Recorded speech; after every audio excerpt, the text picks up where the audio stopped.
তারপর আমরা লিখব ট, খেয়াল করুন কি লিখব, ট, সোজা ওয়ান, সরি আমার এটা বাঁকা হয়ে গেছে, সোজা ওয়ান হবে, হ্যাঁ সোজা ওয়ান, এই হবে ট।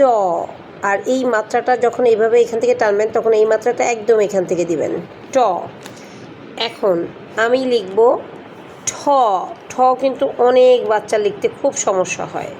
আমি যখন আমার বাচ্চাদেরকে পড়াই, অনেক বাচ্চাদেরকে, তো দেখি যে ওরা কীভাবে যে এলোমেলো করে ঠ লেখে, হ্যাঁ আমি দেখেন আমি আপনাদের প্রপার ওয়েতে ঠটা লেখা শেখাচ্ছি। ঠ, এই রাউন্ড দিয়ে এই ঠ, দেখুন ঠ। তারপরে আমরা লিখব ড, ড, এই হবে কি ড। তারপরে আমরা লিখব ঢ, ঢ, এই ঢ, দেখুন ঢ। তারপরে মূর্ধন্য, দেখুন সোজা ওয়ান, ওয়ান দিয়ে অর্ধমাত্রা। তারপরে অনেক বাচ্চা দেখি নিজের মতো করে কিভাবে যে লেখে, হ্যাঁ আমি আপনাদেরকে দেখাচ্ছি। এই মাঝখান থেকে, হ্যাঁ এই মাঝখান থেকে এই উপরে উঠে এই হবে মূর্ধন্য, আর অর্ধমাত্রা সঠিক নিয়মে অর্ধমাত্রাটা দেওয়ার চেষ্টা করবেন ওদেরকে।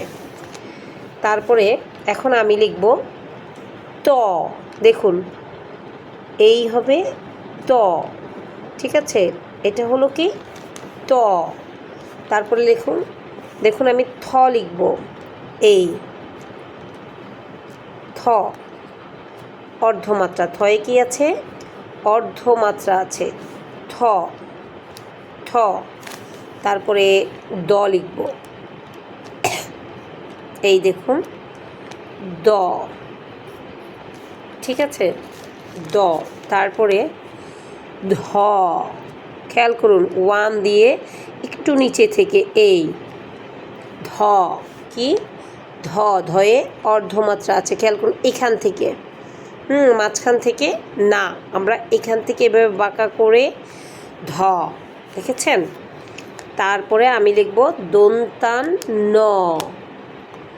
দন্তান্নতে পূর্ণমাত্রা এই মাঝখান থেকে একটু এই নিচে থেকে টেনে এই দন্তান্ন।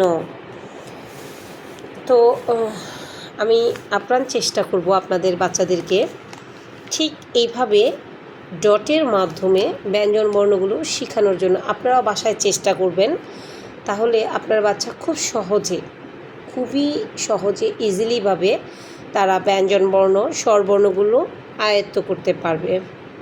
আর আপনাদের কোনো কিছু জানার থাকলে অবশ্যই আমাকে কমেন্টসে জানাবেন।